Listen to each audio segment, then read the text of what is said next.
Good afternoon, everyone. My name is Dr. Jodie Guest. I'm an infectious disease epidemiologist at Rollins School of Public Health in the epidemiology department, and I'm vice chair of the department as well. Since March, I have been leading Emory's outbreak response to COVID-19 in hard-hit communities around Georgia, including working with Dr. Del Rio, my guest today, with the Mexican consulate and other communities around Georgia, as we are ever learning about this pandemic. Today, I'm pleased to be joined by Dr. Carlos Del Rio.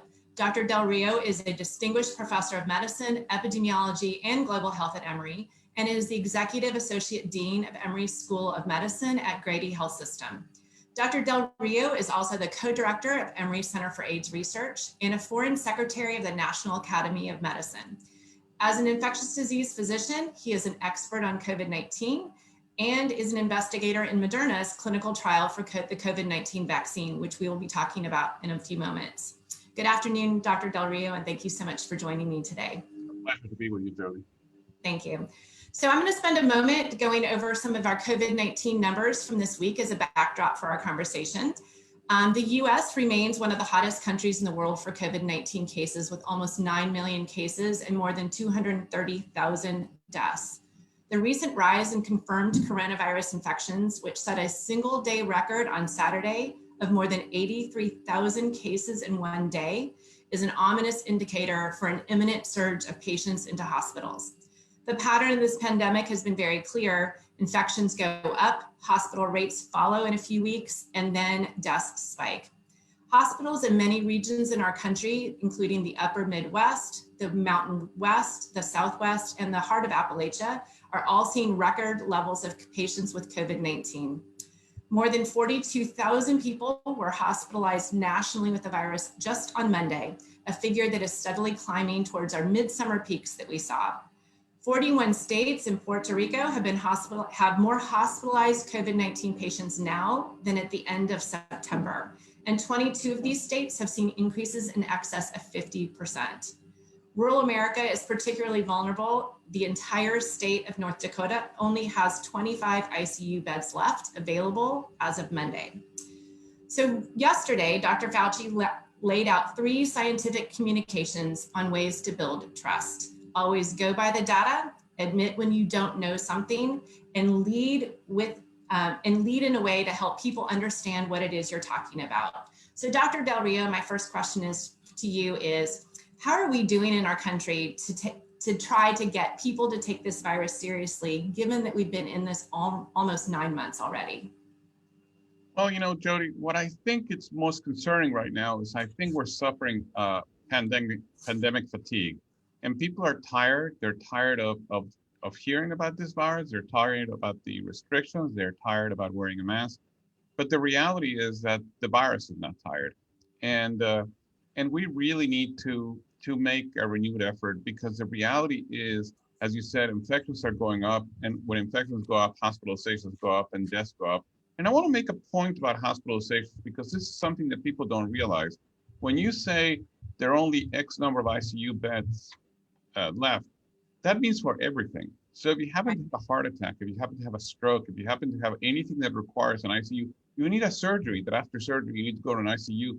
That surge in the hospitals, that surge in cases is actually sort of pushing out people from being in the ICUs and the hospitals for other diseases. So the reality is mortality goes up for diseases beyond COVID simply because we are occupying those beds. And I really think that people need to understand that COVID impact is way beyond COVID because of what it does to occupy those necessary beds. I think that's really important. And we had an MMWR come out last week discussing excess deaths in the United States. And what they found is that there were about 300,000 excess deaths just from January to October for this year. And 26.5% of them were in 25 to 44-year-olds, which was particularly surprising because we tend to think that young people are not being impacted. Do you think that these hospitalizations and lack of ICU beds has been part of the excess deaths that we've seen in the US? It's part of that, but the other thing is also that we are clearly seeing an increase in deaths from, for example, overdose. And that primarily is impacting young people. So you have mental health issues, you have substance abuse issues that are being compounded by the COVID epidemic, and that is part of what we're seeing. Okay, great. We have a question about the status of research on monoclonal antibodies in treating COVID-19. That certainly made a lot of news a couple weeks ago. What are your thoughts on how we stand in research with that? Well, I think, first of all, monoclonal antibodies are incredibly exciting because the reality is if you can give somebody a combination of one or more monoclonal antibodies and targeting the virus, in a way, you're doing what a vaccine does, but for a short term, right? Those of us that are old enough remember that when we would travel to a developing country, before there was a hepatitis A vaccine, we would be given, an injectable immunoglobulin injection as a way to prevent us from getting hepatitis A when we went to a developing country. So clearly, this is not a new way of preventing an infectious disease. So if you imagine, one of the studies we're doing is with a monoclonal produced by the company Regeneron. That's the monoclonal that actually the president received. And that study that is happening here in Atlanta, as well as another place around the country, consists of reaching out to household contacts of those that are infected. And we know that a lot of transmission, 15 to 20% of household contacts transmit to their household members, So you can go then to household contacts of somebody newly diagnosed and give them a monoclonal as a way to prevent them from getting infected, or if they already got infected, maybe to avoid the disease. That's a study that is ongoing, and I think it's very exciting. The other study is using the monoclonal antibody that's produced by Eli Lilly, and that is being tested in people newly diagnosed with COVID who have mild to moderate disease. Those are the people that are not sick enough to go into the hospital, which right now what we're telling those people is we have nothing for you, right? Go home, isolate, make sure you're not short of breath, but other than that, there's nothing we can give you. And this monoclonal is being given as a single injection through the vein as a way to see if we can actually get those individuals to not progress to severe disease and also to decrease their ability to transmit to others. So those are two very, very exciting studies with monoclonal antibodies. The same Lilly monoclonal was being tested in people hospitalized, and it was being tested in combination with remdesivir. And yesterday, the NIH and the FDA told us to stop that study. And it's not because it was a side effect. It was because the monoclonal together with remdesivir had no impact, was not producing any effect. And that's probably because if you wait until somebody's in the hospital, it's probably too late to give them monoclonal. They need to get it much earlier in the disease process. Okay, thank you for clarifying why that was stopped. When that trial is stopped, do you think that they will re-examine that earlier in the disease course? In fact, we looked at it in the disease course, and okay. We didn't. The people that are the DSB and others. I'm an investigator. I can't look at the data, but we were told to proceed with active 2. There was no reason to stop it. Okay, wonderful. How about cardiac effects of once someone has had COVID-19? Do any of the treatments that we're giving right now impact cardiac disease, and what are the ongoing long-term cardiac symptoms and complications we're seeing in some of our long hauler patients? So it's really interesting, right? The long-term consequences, long-term health consequences of COVID is something just fascinating. And first of all, it reminds us that this is not the flu, right? Not everybody develops long-term consequences, but we don't even know what the denominator is. U.S. epidemiologists would love to see more data. We know reports right now of people developing impacts on the heart, on the lungs, and on the brain. The lungs are easier to explain. You've been sick, you had a pneumonia, a viral disease in your lungs. The lungs can only know how to recover one way, and that's scarring. So if you had a bad lung disease, you could potentially develop lung scarring that impacts your ability to breathe into the future. But we also see this effect on the brain, right? When people describe, I can't concentrate. Some people describe it as a brain fog. And then you have the cardiac disease that is, to me, the most interesting, in which people can develop myocarditis, inflammation of the heart, or they can develop arrhythmias. And this can happen whether you were sick or you were mildly sick or you were even not sick at all, just infected. And we've seen that, for example, in young people and athletes. And that's when people say, well, this is a mild disease in athletes. And young people, well, it could be, but it could also lead to significant side effects and significant long-term effects, such as the cardiac complications. Now, the other complication that we don't talk about, the other long-term health consequence of COVID that we don't talk about, is mental health consequences. And I think as a result of this COVID epidemic, we're going to see a significant and important epidemic of depression, of malaise, of substance abuse, And we need to be attempt to that, and we need to be aware of that, because I think, to me, that is going to be the most important long-term health consequence of COVID. I think that's really important. And as we all get tired of staying home and socially distancing, that's just going to be compounded, including as we head into the holiday seasons. Absolutely. Yeah. You have been part of the Moderna vaccine trial. And so congratulations. Moderna fully enrolled its phase 3 trial yesterday with 30,000 people enrolled across the United States. And really importantly, Emory was part of helping Moderna meet its 30% underrepresented minority group in this trial, with at least 30% of patients from the Latinx and Black communities. Tell me why that's so important to have that representation in this trial. Well, let me just say first that I'm particularly proud of my colleagues here at Emory, but in particular of my colleagues here in the research unit of Emory at Grady, because we enrolled 78% of the participants we enrolled were ethnic or racial minorities. I mean, we really hit it over the fence in enrollment of minorities. And the reason this is important, it's not, I don't believe there's going to be any difference in the way the ethnic minorities or they respond to the vaccine. I think it's important because this builds trust in the community. And imagine if you know the vaccine was tested in white people, and then you went to Black and brown communities and said, hey, we have this vaccine, but nobody in your community has been tested. That would not create confidence. So in order to create confidence, you need to be able to say, we tested this vaccine in your population and people like you. And in fact, some of those people that received the vaccine as study volunteers from regional and ethnic minority communities may actually be fantastic spokespersons if and when the vaccine is approved, to be the people actually saying, this is okay, you should get it. It's important for you to get the vaccine. So it's about inclusivity. It's about one component of vaccines that is so critical, which is trust. You have to build trust in the community because, people say, vaccines prevent diseases. No, vaccines don't prevent diseases. Vaccination prevents diseases. You have to get the vaccine into people in order to prevent the disease. It's so incredibly true, yes. And so can we talk about the antibodies that vaccinations will actually help a person mount? How are those antibodies different than perhaps the antibodies that we anticipate being about 90 days after you've had COVID infection at kind of at the latest point? This vaccination antibodies longer? We don't know because we haven't followed people for long enough period of time, right? And that's why if you are participating in any of the studies, we are committed to following you for 2 years, but we're doing that because we want to see, in fact, how long does the vaccine last in your body. And this is, again, goes to something that Dr. Fauci said. We don't know, and we have to recognize we don't know. But then if a vaccine shows to be efficacious in preventing infection or in decreasing severity of disease, and it gets approved, we're going to have to tell people, we don't know if you get this vaccine once and you're done, or you get this vaccine and you got to come back next year to get another one. We don't know, and that's okay. Many times we have to do things in medicine and in public health with limited information. As we say, the expression has always been, we're building the ship as we're sailing it. And that is exactly how you need to do things. You need to make decisions based on the best available information. Absolutely. We're always learning in science, and everyone should want us to always be learning.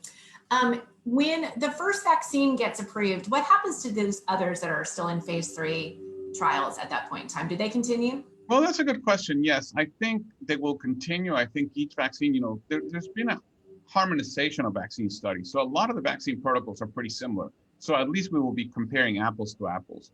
But vaccine studies are a little different in when they have decided they're going to be having the DSMBs look at the data. But if you're enrolling Moderna and all of a sudden Pfizer says our vaccine works, we're going to go for an EUA, we would like you to continue on the Moderna vaccine study. We'll continue to follow you. Probably the Moderna DSMB will look at the data and say, hey, does this work, yes or no? But we think that if there's signal that it doesn't work, then obviously we will unblind it in. But if there's signal that is working, I think the answer is going to be let's continue the study because you're already enrolled. Let's continue to follow you. Now that doesn't prevent you from saying, well, I want to go get the other vaccine. I think certainly that can happen. But I can tell you that none of these vaccines, this first generation vaccines, none of these vaccines is going to be a huge success. We're not talking about here of developing. I mean, I'll be shocked if we get a very, very effective vaccine. we're not talking about a vaccine that is like the measles vaccine or the HPV vaccine, which are 90+% efficacious. We're talking here a vaccine that is going to be 50, 60% efficacious. It's going to be better than nothing, but it's not going to be a home run. So, the best thing is to continue looking at the other vaccines and in fact, continue looking for better vaccines because, these vaccines are not the ones that are going to be the solution to our problem. Okay, and as a follow-up to that, if a person were to get Moderna or the first one out, can they get another one if there is one that has better efficacy and gets towards 90%? Again, nobody's going to prevent you from doing that. We would not like to see that happen in this study, but that obviously is going to happen. And again, in a study, what investigators want to do is do what's best for the study participants. And I think at the end of the day, you will have the study participants' well-being at the center of what you want to do. Nobody is going to prevent you from doing what is best for the study participant. Great, thank you. Let's move for a moment about blood type. Is there any data to support that the blood type that you have would have any impact on how you do if you are infected with COVID-19? Well, there's some interesting epidemiological data suggesting that certain blood groups tend to do less worse than others. But, as you know from epidemiology, association does not mean causation. Just because something is associated, that doesn't necessarily mean there's a cause and effect there. Yeah, thank you. We've seen this over and over. How many studies are there saying that low vitamin D levels associated with X, Y, or Z disease? But then we do studies in which we replenish vitamin D and nothing happens to that disease. So obviously it's a marker of something else. Furthermore, we can't change your blood type. So, it's an interesting observation, but it's not something I wouldn't put a lot of weight into that. And I wouldn't certainly stop using a mask because I have the blood type that I need to have, and therefore I don't have a problem with this disease. Great, thank you. I think we need to repeatedly talk about there's no group that doesn't need to be wearing a mask. Everyone. Absolutely. Yeah, absolutely. Okay, so other than some of the treatments we talked about and the vaccines we talked about, what other sorts of treatments do you see on the horizon or are you starting to use? Well, we're not starting to use a lot of other stuff. I mean, we still have remdesivir, we have steroids. As I said, the monoclonals to me is the most exciting thing that is being tested. Emory has produced a drug called EID 2601, which is now Merck has bought that drug, and it's an oral pill that actually is beginning clinical trials. And to me, that's a pretty exciting drug because it will be the first oral therapy for COVID, assuming that it works. But I think that's what to me is the next frontier. We need to develop, I think a lot of the drugs that we develop right now, remdesivir, steroids, are for people with very severe disease in the ICU in the hospital. We need to find, and 80% of the people with this disease have mild disease. So for those people, we have nothing. And I think having a drug, to me, my dream would be to have a pill, right? Because if we had a pill similar to what we have for the flu, with Tamiflu, if you get diagnosed with the flu and you get Tamiflu within 72 hours of disease, you achieve two things. Number one, you decrease the length of time you're sick. But number two, and to me, the most important thing you do with Tamiflu is you decrease the infections of the individual. So in fact, the ability of that individual to transmit to others significantly decreases. And if we had a similar drug for COVID, it would be fantastic, right? Somebody newly diagnosed, you can give them medication that will prevent them not only from getting sick, but actually from transmitting to others. So you would effectively be cutting the chain of transmission. So I think to me, oral therapies is really the next frontier that we need to look at. Great. I hope that we find one soon. That makes it sound very exciting. Shifting back to vaccines again, when do you think the first effective vaccine will be available? We've heard anywhere from November to more towards late spring or even March in 2021. So the Pfizer vaccine is probably the one that is at the sort of in this race to find a vaccine. The Pfizer vaccine is a little bit ahead of others, and Pfizer vaccine was going to look at the DSMB was going to look at the data when they reach a total of 32 events. And I heard today they've thought they were going to get together this week, and I heard today that apparently they have not reached 32 events, so they're delaying the DSMB. What I'm saying by that is all the studies have clear endpoints on when they're going to look at the data, because let's suppose that everybody that gets a vaccine wears a mask and nobody gets sick, we wouldn't know if the vaccine works or not because there will be no events. So you have to have a certain number of events. Once you have that number of events, then you can unblind those events. The DSMB unblinds that and says, okay, X number of events occur in the vaccine arm, X number of events in the placebo arm. Does this work? Yes, no. You need to have a certain number of events to be able to do that. And until we get to that point, the DSMB will meet, we'll look at the data, the statisticians will start crunching the numbers, and then we would say, okay, this works, yes or no. And if they say yes, then you would go to the FDA and the different things. So you have to do the math. And to me, doing the math, I don't see this happening until somewhere, the earliest, the middle of November. Okay. Okay, that's earlier than we've said before. And for everyone watching, DSMB, as Dr. Del Rio has been discussing, is the Data Safety Monitoring Board. It's an incredibly important body that reviews all data, and they do it in an interim in trials. And we've seen them shut down a couple trials very appropriately when people have gotten sick.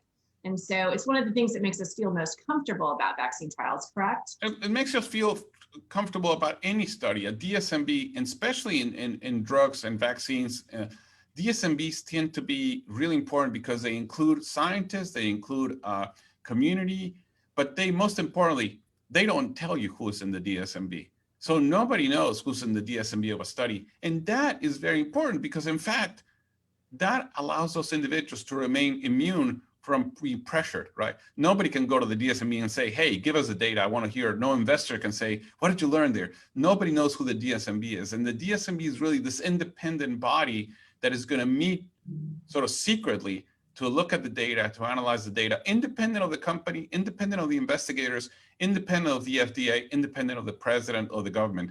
And that, to me, is really what should give you assurance that this is being done the right way. Great, thank you for that.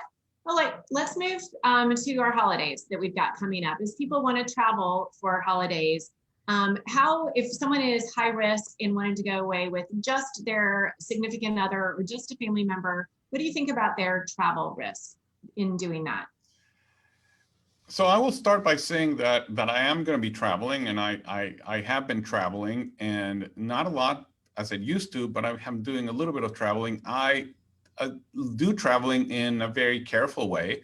I wear a mask, preferably either a surgical mask or a K95 mask, but I will say my wife wears a cloth mask most of the time. We do wear a face shield, and we particularly wear a face shield when we are getting on the plane and off the plane. So during boarding and during deplaning, you can wear it the rest of the flight. And we do not take our mask off to eat or drink.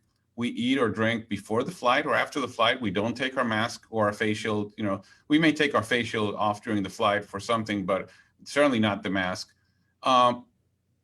We take a hand sanitizer, and we've been traveling in Delta because we know Delta is leaving that middle seat empty, so it's decreasing the flight capacity by 30%. And the air circulation in planes has been improved significantly, so the HEPA filtration and the air circulation times are really good. So I think, you know, during the flight, the risks are very low. They're not zero, but they're very low. The highest risk, in my opinion, is when the plane is parked, because at that point, the air circulation is not being turned on like normally does during flight. And that's when I said that wearing a face shield, I think, is particularly important. But I have been traveling. I think you can do it. I think it's not unreasonable, but taking those precautions. I would love to see everyone on the flight wearing a mask. And I feel really bad when I see somebody take their mask off and not putting back on, and you know, the flight crew telling them, you got to put your mask on, and people not paying attention. So everybody needs to collaborate and put a mask. The question then is, what do you do? Where do you go, and who do you go visit, and how do you interact with them, right? And in that sense, you have to almost plan in advance. So if I'm going to go, you know, end of November for Thanksgiving with my daughter, so I think we all need to decide, okay, 14 days before we meet, we're all going to go into sort of, you know, isolation. What I mean by that, quarantine, what I mean by that is, you know, we're not going to go, none of us that is going to get together is going to go out to restaurants or go out to bars. So nobody in the group can do anything that would put them at risk. before we get together. Would I get tested? Yeah, probably, 72 hours or so before I go, I probably get tested. Be negative doesn't mean that you're not infected, but I think it's very important if you're positive, right? Because you certainly, and then you want to be sure that once you get together, you don't have other people coming. You're limited to that pod that you made, and you don't go do other things that will increase your interaction with others. I think it's good. You can go out for a walk in the park, etc. But be careful not to have guests and people that are not part of your bubble together. And I would limit the number of people you get together with to no more than 10. I think we know from Josh Weitz and others that have some very nice mathematical model that the chances of having somebody infected in your group increases dramatically when you get above that magical number somewhere between 10 to 15. Great, thank you. You brought up restaurants. Let's talk for a moment. We all love to go out to restaurants. Atlanta has some of the best, my favorite restaurants. Would you go inside to a restaurant right now, or are you only still doing takeout, or are you doing outdoor dining? I'm doing takeout and I'm doing outdoor dining. I'm not yet ready to go indoors. And I know restaurants are struggling, and I heard, but it just, I mean, at my age with what I do, I just think I don't want to put myself at risk, and I can continue enjoying the food of the restaurant and supporting the restaurant. I try to leave a big tip behind by doing takeout and eating outside. I think you can eat outside, and that's okay.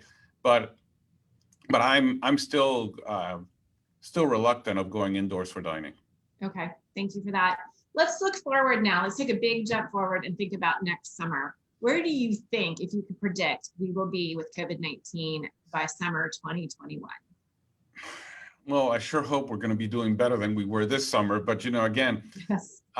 One thing that we've not been very good is predicting where we're going to be in this virus, right? I mean, this has been a really tough ride. I think that we will be in a better place because we will have one or more vaccines available, and we will have people, starting to get vaccinated, and we will start seeing the